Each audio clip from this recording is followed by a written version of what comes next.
Gavin, sorry excuse of Governor Newsom. Y'all know I am not the biggest fan of Governor Newsom. I have not been the biggest fan of him. He just never set well with my spirit. You can call me dramatic. You can very much call me dramatic. Even before the Democrats started turning on him, not even turning on him, but calling him out.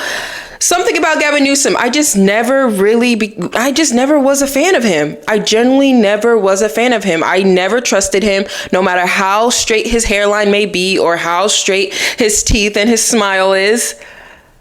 I just was never a fan of Governor Newsom.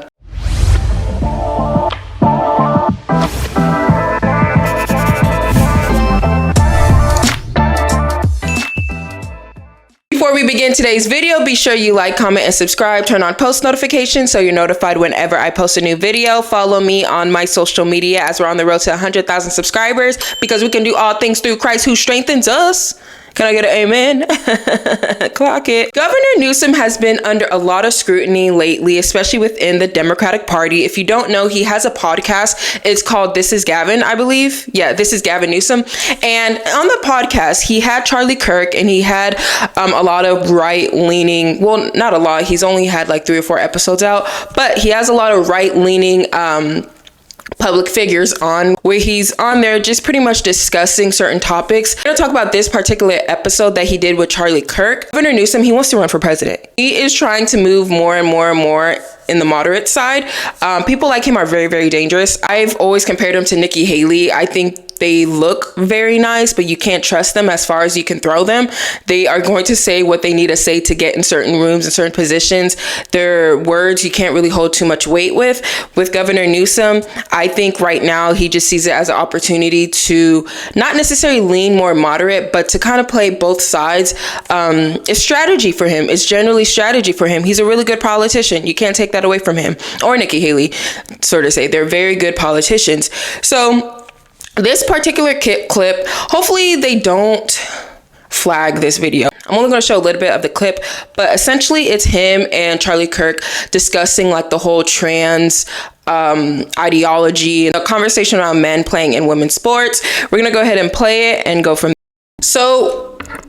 So in this particular topic that they're entering, Charlie Kirk brings up the point how Gavin Newsom, there's actually a state legislation where you can't get fired. Let's say, for example, I am a teacher and I overhear students in their conversation, and a student says, "Oh, I feel like I'm born in the wrong body," etc., etc. If you're a teacher and you hear that and you choose not to tell their parent, Governor Newsom is saying that you cannot get fired for doing that. Like, you have that free will to tell the parent, but if you choose not to, you can't get fired. Charlie Kirk is coming from an angle saying that as an adult, you have a responsibility. If you hear something like that, you have to tell the parents. And if you don't tell the parents, you need to be held accountable to some degree. I personally agree, but the only thing is, how can you prove? How can you prove that? I do think as teachers, we have to understand, not we, because I'm not a teacher, but teachers, principals, teachers, principals, counselors, nannies, people who are watching children outside of the parent or outside of the guardian. If you hear something or see something that is a flag and you don't tell the parent, that is irresponsible, in my opinion. So I do believe teachers, counselors, nannies, everything outside of the parent of the guardian, you have a responsibility to relay information to the parent, because if not, that's not fair for the parent. Like, I'm thinking on the other end, because if I'm a parent and you hear my child express, "Oh my gosh, I feel like I'm in the wrong body. I think I was supposed to be born a man," and you know that, and you don't tell me, that's a problem. I don't know if it's a generational thing, but it's like parents nowadays just want to be the friends of their kids. Like, you're not supposed to.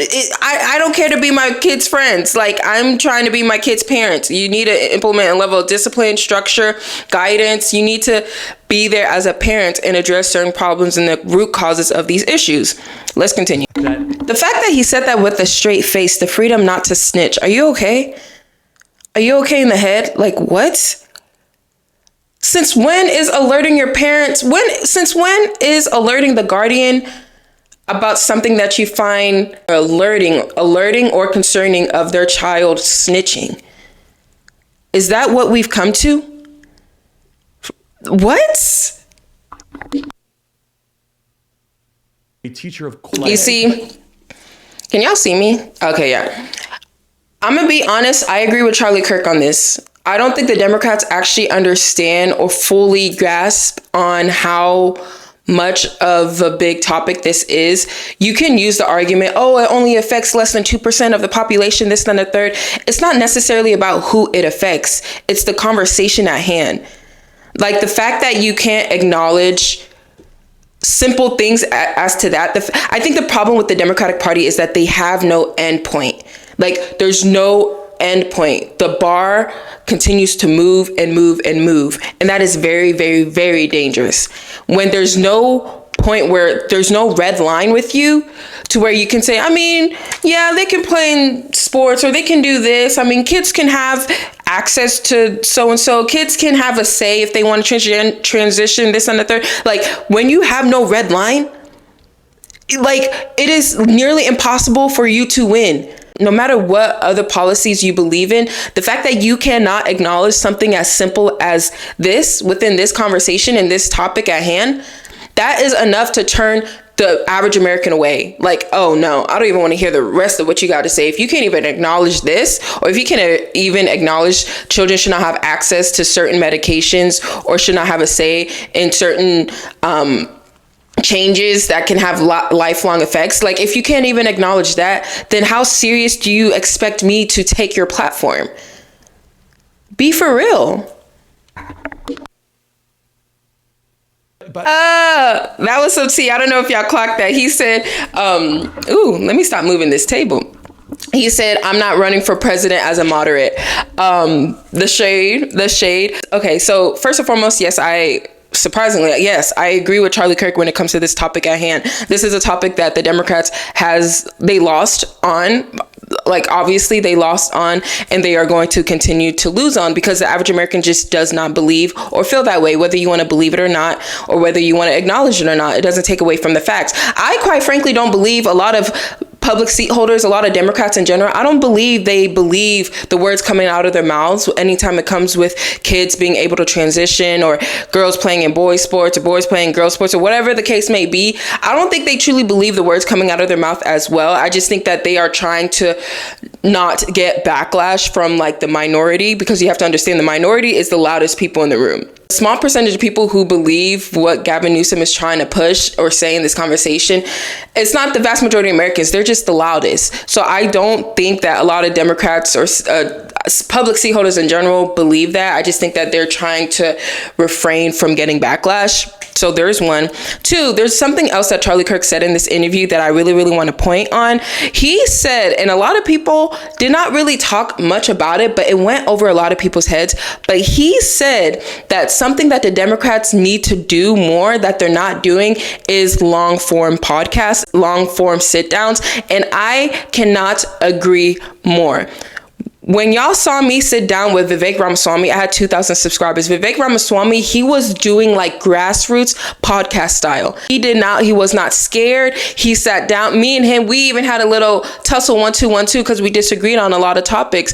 But he sat down even in front of people he did not agree with, and his numbers were increasing. It wasn't increasing like 15-20%, but he went from a man that no one even knew of to someone who was considered for a position under Trump's administration and who is potentially, obviously, running for governor for Ohio. And I truly believe that's where the Republicans actually do good on. Republicans, they are not scared of their image. They're not scared of their image. They will have these conversations. They do not care. They will sit down with you and they will be 100% transparent with you. From my personal experience, it is easier for me to get in contact with right-leaning figures or right-leaning people to have a sit down with than it is for me to have a sit down with left-leaning. I'm just going to be honest. I think they really underestimate, especially the Democrats, they underestimate the power of social media. Like, you can sit down with the big names. You can sit down with Breakfast Club, CNN, MSNBC News, or whatever. But I'm letting you know, these small,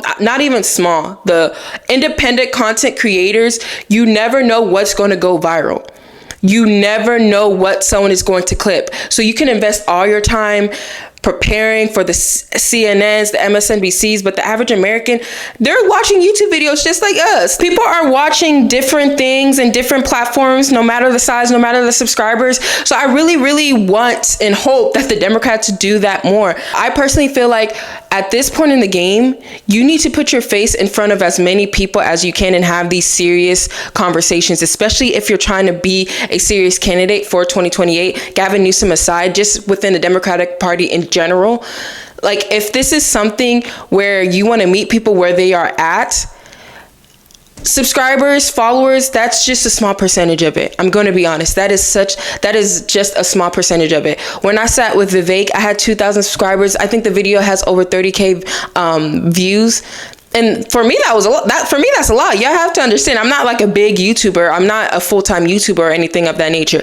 But over 30,000 views on a video when I had 2K subscribers, that's what Charlie Kirk was kind of like touching on. Like, I don't think Gavin Newsom really was picking up what he was putting down, because he made a comment. He was like, really, podcasting, what's so manly about podcasting? It's not necessarily like the manly part of it. I think Charlie Kirk was trying to emphasize like these long form debates. These people, they train themselves. They are doing these long form debates. Democrats, you need to do that. You can't surround yourself with echo chambers. You can't surround yourself with the same talking points. You have to put yourself out there. You have to be able to get questioned. You have to be able to think fast on your feet. You have to be able to get out there. So whenever they were trying to hide VP Harris for a certain amount of time, I'm just like, yo, this is not a good strategy. Because when she eventually did her first interview with Tim Walz, it was just like softball questions. How do you expect people to take you serious? Like, you have to get out there and you have to put yourself in the fire, and you have to be able to have these tough conversations. Period. Let me know your thoughts on the comments down below. Be sure to like, comment, and subscribe. Turn on post notifications so you're notified whenever I post a new video. Follow me on my social media as we're on the road to 100,000 subscribers, because we can do all things through Christ who strengthens us. I love y'all all. God bless y'all. This is Uduak, connecting people with policy.